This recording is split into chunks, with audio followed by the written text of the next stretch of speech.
Hello everyone, welcome to the Adkup Show. If I ask you a question, why is America so powerful? Without thinking for a second, you'll say America is powerful because it has the world's biggest economy. It has the world's most powerful military, or you might say America is powerful because it has cultural influence throughout the world with institutional stability. And the list goes on. But here's the point which needs to be focused upon. How America achieved all this to become the world's most powerful country. How 4% of the world's population today dominates the entire world.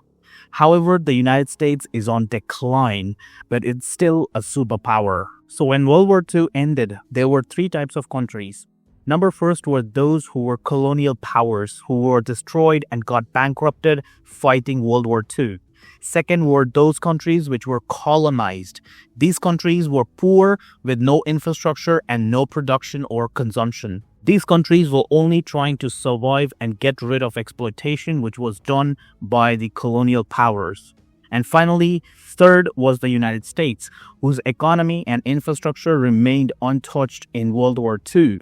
In fact, the United States earned profits in World War II by supplying weapons to its allies.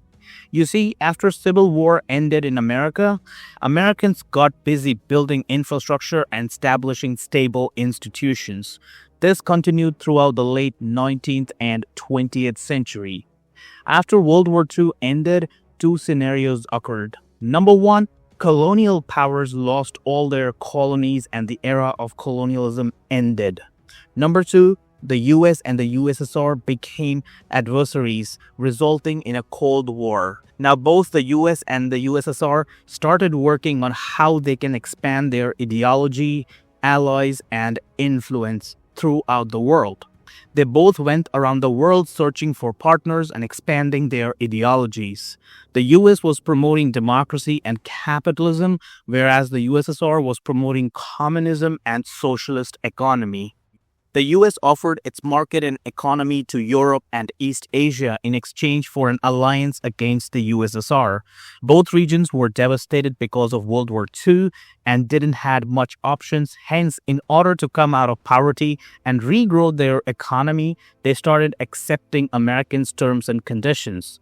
In exchange for accepting those terms and conditions, the US gave security guarantees to these countries. The US also facilitated trade between countries without any barriers, and that's exactly what the US was promoting, free market capitalism. By forming alliances and partnerships, the US got access to militaries, technologies, and innovations of its allies.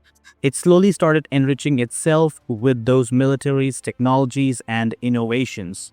The US Navy sailed across the globe and ensured security and smooth trade. This means that any country could sail anywhere across the globe and trade without any fear under American protection. The US was able to do power projections thousands of miles away from its shores, something which the USSR struggled to do despite being a militarized state. By 1971, dollar became a global reserve currency.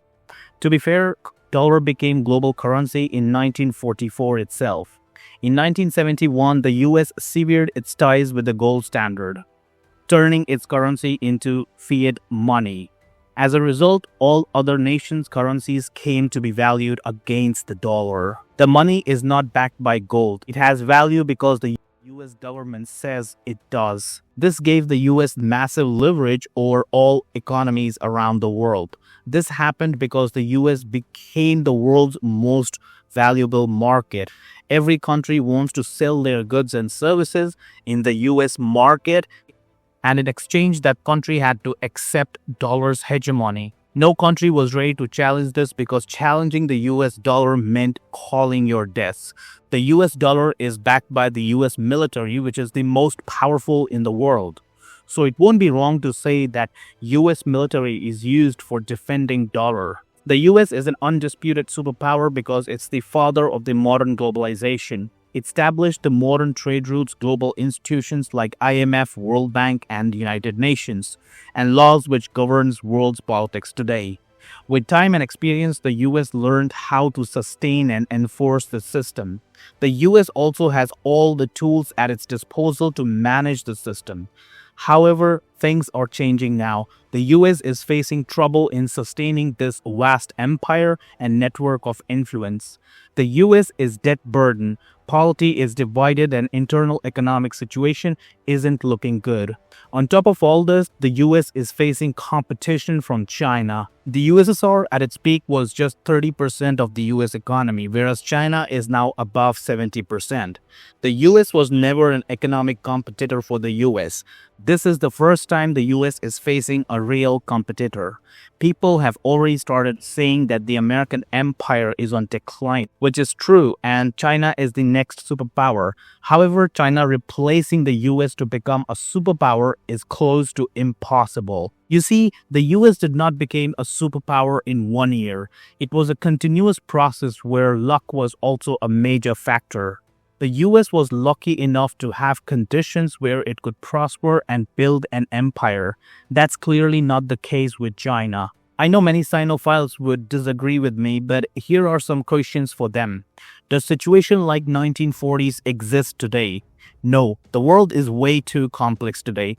Is China ready to become a consumer market in order to increase the demand for its currency yuan?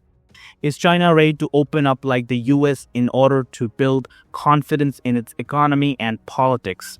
Can China afford to give its only edge, which is manufacturing? And finally, the most important factor, can China build alliances and partnerships like the US did throughout post-World War II? China doesn't have states like Germany and Japan which can be its partners. The US becoming the American empire wasn't an event, but a process. It took massive economic and political capital to establish Pax Americana. Being superpower isn't a goal but a constant progression which the US continuously made till it reached its peak. When the US got the privilege of making decisions, the world wasn't complex and interdependent like the way it is today. Pax Americana was once in a millennia phenomena. There is no country or even group of countries which can replace or replicate the American empire. What I mean is there is nothing after Pax Americana. Countries which are mature enough will find a way to manage themselves, and who don't will end up in never-ending chaos and conflicts. This is the reality of the American empire, and this is the reason why America is so powerful.